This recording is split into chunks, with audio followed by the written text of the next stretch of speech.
Jejo. A linky smerujú na post lomeno ID toho linku, kde samozrejme chceme ten reálny dump text vypisovať, takže znova sa vrátim do kontrolera, na metódu show sa pozrieme. Teraz podľa IDčka chcem zobrať nejaký post, čiže post, ja chcem nájsť element s IDčkom ID, chcem si ho nechať vložiť, respektíve poslať do show. Môžeme skontrolovať, či sa mi vôbec niečo vrátilo, že si dám return post zatiaľ, že keď som na post IDčkom 2, boom, z databázy sa mi vytiahne post ID 2.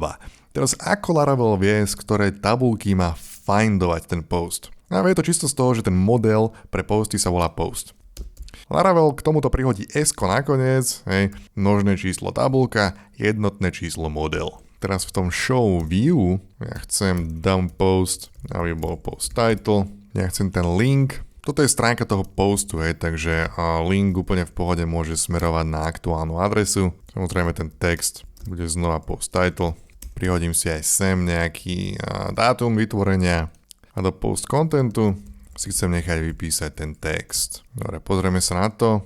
Woohoo! No, čiže normálne mi funguje už zobrazovanie postov, ale povedzme, že si zadám nejaký neexistujúci post. Post IDčkom 23 neexistuje. Čiže snažím sa pristúpiť k title atribútu a nejakého neexistujúceho objektu, čo je problém, takže musel by som si kontrolovať v tomto prípade, že if máme post, then, ale Laravel nám vie pomôcť toto vyriešiť veľmi jednoducho. Tam, kde nestačí find, ja môžem použiť find or fail. Čo je o kus lepšie, lebo teraz keď sa vrátim a skúsim pristúpiť na neexistujúce IDčko, tak mi to hodí a 404 not found. Keď si otvorím Developer Tools, tak vidíme, že status code tejto stránky je 404 a to je dobré, pretože Laravel má views pre erory. Môžem zavrieť. Vidíme, že v adresári views má errors, kde jediné, čo mne stačí, ja si môžem vytvoriť nový súbor, ktorý bude 404 Blade PHP. A teraz kedykoľvek moja stránka hodí 404, automaticky sa použije tento view.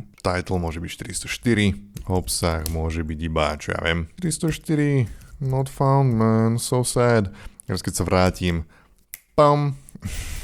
A čiže keby som napríklad chcel 403, vždy keď hodím 403, tak si vytvorím súbor 403.blade.php a mám pokryté zobrazovanie errorov. Dobre, čiže teraz, keď tam nezadám žiadne IDčko, tak mi to zobrazí vylistovanie všetkých príspevkov. Ja chcem, aby toto isté zobrazovala aj homepage. Z toho dôvodu sa vrátim do routes. Povedzme, že homepage, poviem, že chcem, aby používal post controller, konkrétne jeho index metódu. Teraz keď sa vrátim na iba lomeno, čiže na homepage, tak mi to zobrazuje všetky posty dobre. S tým, že teraz na stránkach my veľmi často potrebujeme údaje z databázy najprv naformátovať predtým, ako ich vypíšeme. Napríklad tento dátum je škaredý, takto je zapísaný v databáze, ale ja ho chcem vypisovať trošku inak naformátovaný. A Laravel modely ponúkajú tzv. Accessory. Bum, ja si otvorím post model. A teraz ja môžem Laravelu povedať, že ak vyťahujem nejaký post a keď sa snažím pristúpiť get k nejakému created add atribútu, píšem presne to, čo hovorím, až na to, že toto sa píše attribute, OK, a chcem získať hodnotu. Čiže vždy, keď získavam hodnotu created add atribútu, ju chcem namiesto toho preformátovať na inú. Že ja môžem si zobrať nejaký iný formát dátumu a času a povedzme, že prehodím to na timestamp. Čiže teraz tá škaredá hodnota, ktorá je v databáze, sa prehodí na timestamp a to sa naformátuje týmto štýlom vždy, keď sa snažím vypísať created add. Takže keď to refreshnem, všimajte si dátumy, keď to refreshnem, tak sa nič nestane, ale to iba z toho dôvodu, že created add, zle som to napísal. Bum, tará, naformátované. Takže ja môžem pred výpisom meniť hodnoty nejakých existujúcich atribútov, ale ja si úplne v pohode. Môžem vyrábať atribúty nové. OK, znova, vylistovanie všetkých príspevkov. Namiesto týchto prvých 300 znakov ja poviem, že si chcem nechať vypísať post teaser. V tabulke v databáze nemáme žiaden taký stĺpec, Že keď toto skúsim, tak dostanem buď chybu, alebo prázdny text. OK, prázdny text. Ak však ja v post modeli vytvorím nový accessor, a tento bude, že keď sa snažím pristúpiť k teaser atribútu, tak ja môžem spraviť limit a limitovať si text tohoto objektu, čo ja viem na tých prvých 300 znakov znova. Takže teraz keď sa vrátim, refreshnem, bum, done, nice. Laravel má kopu rôznych takýchto pomocných funkcií. Ale je dosť možné, že vy máte za roky nazbierané nejaké vlastné funkcie a chcete ich používať. Najjednoduchší spôsob, ako nakýdať vlastné funkcie do Laravelu, je vytvoriť si helper file, napríklad priamo v tomto app HTTP adresári. Ja si vytvorím nejaký file helpers.php, doň si ja nakopírujem nejaké vlastné funkcie, mám to nejaké funkcie na formátovanie textu, kde pridá odstavce do textu a BR tagy a prípadne ktorý zmení všetky adresy na klikateľné linky. Sú to helper funkcie. No a teraz, aby ich Laravel videl, treba Composer.json povedať, aby a taktiež okrem všetkých tých klásov a čo ja viem čo, aby autoloadol aj súbory. Konkrétne v mojom prípade chcem, aby ten app HTTP helpers.php autoloadol. Ešte mu musím povedať cez Composer dump autoload, aby vygeneroval nové autoload súbory. Tadá, dobre. A teraz by som mal mať prístup k mojim helper funkciám, takže môžem napríklad tento word limiter použiť. Takže chcem to limitovať nie na znaky, ale na 60 slov. Keď to refreshnem, boom, nice. Dobre, to je jedna vec, ale taktiež samozrejme na stránke toho postu, toto tu vyzerá ako jeden odstavec, ale v skutočnosti v databáze vieme, že je to kopa odstavcov. Takže ja potrebujem naformátovať tento text. Povedzme, ja si môžem vytvoriť znova ďalší accessor a nazvem si ho, dajme tomu, že get rich text. Povedzme, že rich text bude text, ktorý bude okorenený o všetkým, čo tak ten HTML kód. Kde ja vezmem text, ale predtým, hoci toto je Laravelovská funkcia, toto ktorá robí escapeovanie toho kódu, ale to ja nechám prebehnúť ešte cez filter URL, čo narobí linky a cez add paragraphs, čo vytvorí odstavce a prípadne BR elementy. No teraz na showblade namiesto textu si nechám zobraziť rich text. A tento text bude obohatený o všakovaké HTML značky až na to, že samozrejme tento zložno-zátvorkový výpis bladeovský automaticky escapeuje. Ak nechcem escapeovať, musím použiť takýto, že wow, pozor, neescapuješ. A teraz sa mi to neescapuje. Boom, done. Takže máme príspevky, zobrazovanie je prakticky hotové a môžeme sa pozrieť na nejakých tých userov. A v Laravel dokumentácii máme sekciu pre autorizáciu a autentifikáciu, ktoré sú príklady, ktoré si môžeme ukradnúť. Napríklad, skôr niekde nižšie, tu mám nejaké routes. Sú to routes, ktoré smerujú na AUF controller, ktorý Laravel už má v sebe. Ja, čiže ja si môžem ukradnúť tieto routes, chcem ich použiť.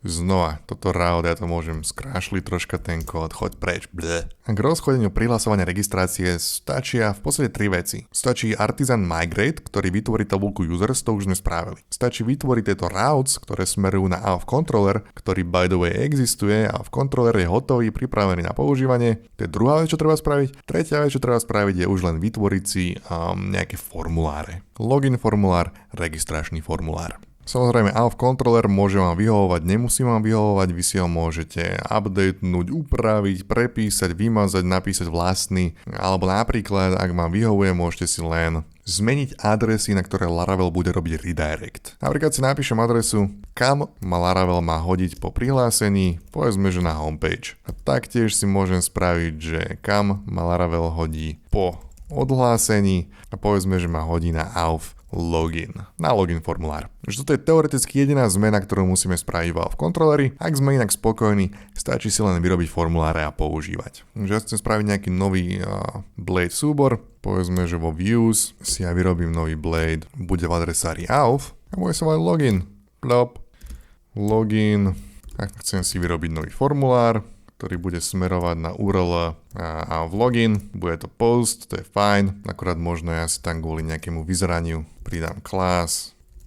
No a môžem formulárovať, môžem si dať nejaký nadpis, ktorý bude login, prekvapivo. Potrebujem políčko pre e-mail, ktoré sa bude volať e-mail, nejaký placeholder, ktorý bude hovoriť, že sa mám zdať e-mailovú adresu a povedzme, že musí byť required. Povedzme, že taktiež bude autofokusnuté. Dobre, ďalej potrebujem políčko pre heslo, password field, password. Povedzme, že taktiež password bude vyžadovaný. A ešte si vyrobím nejaký checkbox, ktorý bude evidovať, či si ma má remember. a povedzme, že bude prednastavený na true. Text bude remember me. Very much greatly remember me. Ešte nejaký ten button, ktorým ten samotný formulár odošlem. Môže byť login. Ešte mu troška zmením tieto klasy. No a posledná vec v tom formulári bude... Takže bude sa nám zobrazovať login formulár, to je fajn, ale čo keď niekto ešte nemá účet? Tak spravíme mu taký pekný link, na ktorý si môže kliknúť, že ak ešte nemáš účet, tak ťa presmerujeme na AOV Register formulár, ktorý bude, že create account a v podstate v našom prípade nepotrebujeme label. Don't label me. Pľup. Dobre, keď sa pozrieme na to, že pôjdem na AOV login, nice. A ešte možno okrem toho, že tu by som chcel nejaký placeholder, ktorý povie password. Check, nám create account, tak tento AOV register neexistuje, takže sa vytvoríme, že ja si zduplikujem login form, nazvem ho register. A to by bol same shit, hej, takže nebudem to robiť znova. Sem si ten register form len nakopčím. Hop, hop, boom. Dobre, že tu akurát evidujeme nejaký name, evidujeme e-mail, evidujeme heslo a potvrdenie hesla, máme kliknutie na register. Jediné, čo je tu dôležité, je tento password confirmation. Ak nazveme potvrdenie hesla takýmto spôsobom s podtržníkom a confirmation, tak Laravel automaticky vie skontrolovať, či sa tie hodnoty rovnajú. Čiže formuláre by mali byť hotové. Tada! Keď sa skúsim zaregistrovať s nejakými, povedzme, že nedostatočnými hodnotami, boom, tak vidíme, že ma to nepustilo cez formulár, takže asi je tam hotová nejaká validácia. A najvyššie to predvyplnilo naspäť a tie hodnoty, ktoré som tam mal, čiže nejaká validácia sa deje a dokonca sa mi vracajú aj erory z tej validácie. Len si ich musím nechať vypísať, čiže ja sa vrátim znova do kódu, formuláre môžem zavrieť, kontroler môžem zavrieť. Povedzme, že v master šablóne v hlavičke ja poviem, že chcem taktiež vypisovať errors. Laravelovské views vždy majú prístup k premennej errors. A nám stačí len skontrolovať, či máme nejaké errors, či je naplnená a v prípade, že je naplnená, tak si necháme tie erory vypísať. A by the way, keď už sme tu, tak si môžeme spraviť navigáciu. Spravím si také menu, ktoré sa zobrazí, ale iba vtedy, keď som prihlásený. Prihláseniu sa hovorí autentikácia. Čiže v Laraveli máme triedu AUF, kde môžeme checknúť, či sme prihlásení. A ak sme prihlásení, tak sa zobrazí tento kus kódu, kde ja znova si nakopčím nejaký zoznam linkov.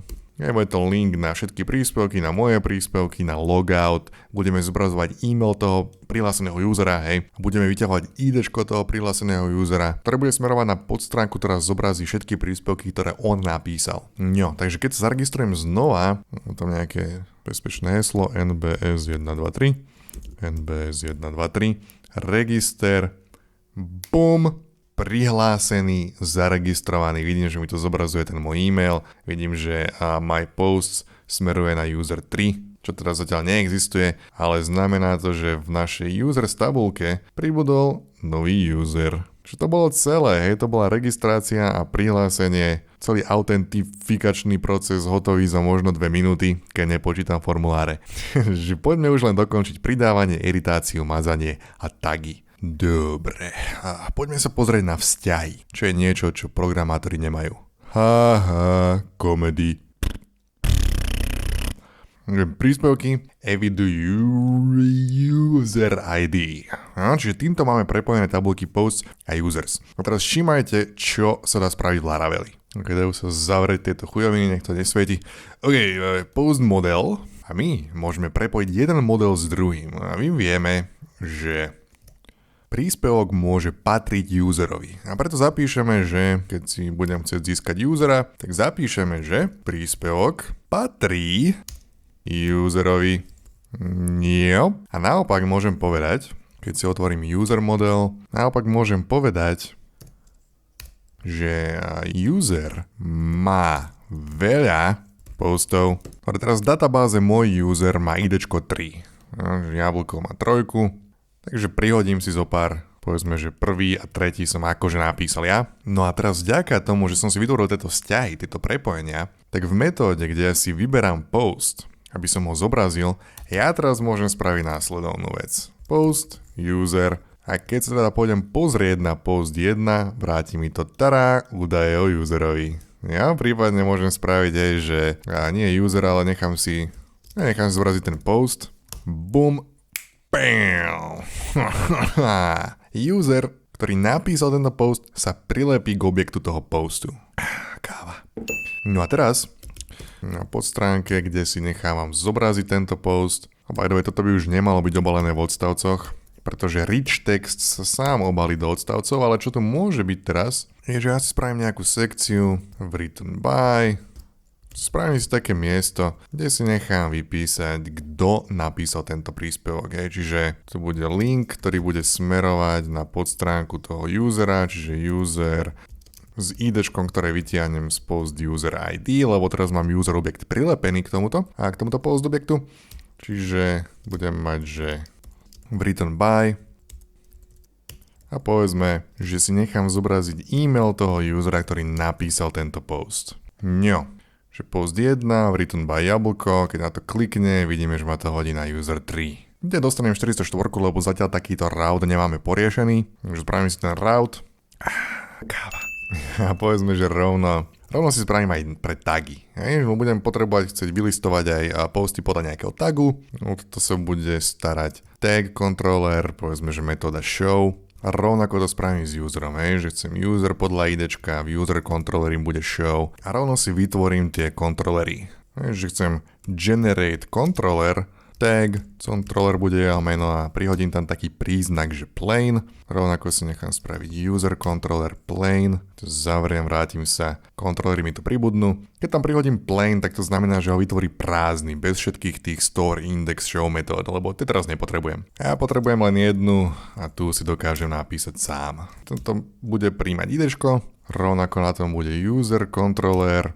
Taktiež chcem show metódu, ktorá vezme idečko. A tu ja si vytiahnem usera, že app user, rovno si naimportujem tento class, spravím find or fail podľa idečka a mi to automaticky hodilo 404, ak neexistuje takýto user. A čo ja môžem spraviť úplne v pohode, keďže to mám prepojené, ja môžem povedať, že user, chcem jeho posts. Ja teraz keď sa pozriem na túto stránku, refreshnem si ju znova, tak mi to vylistuje všetky posts, ktoré napísal user s číslom 3. Čo je? Toto je ono. Toto je ono. Toto keď som videl prvýkrát, tak som zbieral oči zo zeme. Tak som ich vytreštil, až vystredili von z jamiek a rozkotulali sa po miestnosti. Aj jedno sa zakotulilo pod posteľ a druhé sa zaseklo za poličku a bol problém ich nájsť, lebo však som nemal oči. A keď som ich nahmatal a konečne ich natlačil do jamiek, tak som zistil, že som ich samozrejme dal naopak a potom mi nefungovali moje 3D filmy, lebo tie stupy boli prehodené a navyše boli celé zasrané od prachu, lebo naposledy som si pod poličku upratoval, keď ešte Schuster bol prezident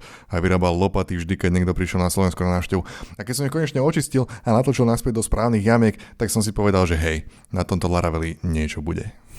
Tieto vzťahy sú super. No ale ja tieto príspevky nechcem takto zobraziť, aj keď JSON je pekný. Ja ich radšej chcem poslať na ten post index view, ktorý vylistováva príspevky. Čiže nechám si tam poslať nejaký title, a ten title bude username, aby som zobrazil a nechám si tam zobrať aj posts, ktoré vytiahnem, že user posts. No a teraz na tej index podstránke troška si upravím, pretože ja zatiaľ tu vypisujem ako nadpis tej podstránky alebo homepage, že this is blog full, ale namiesto toho ja chcem spraviť niečo iné. Ja chcem spraviť, že ak mám title, tak zobrazím title, alebo ak nemám title, zobrazím this is a blog full, rovnako section title. Tu tiež napríklad chcem skontrolovať, že ak som si sem nechal poslať nejaký title, tak ho nechám zobraziť. V opačnom prípade tam môže byť all the posts. No a keď si nechám teraz znova to refreshnem, nechám si vylistovať všetky príspevky tohto autora. Výborne.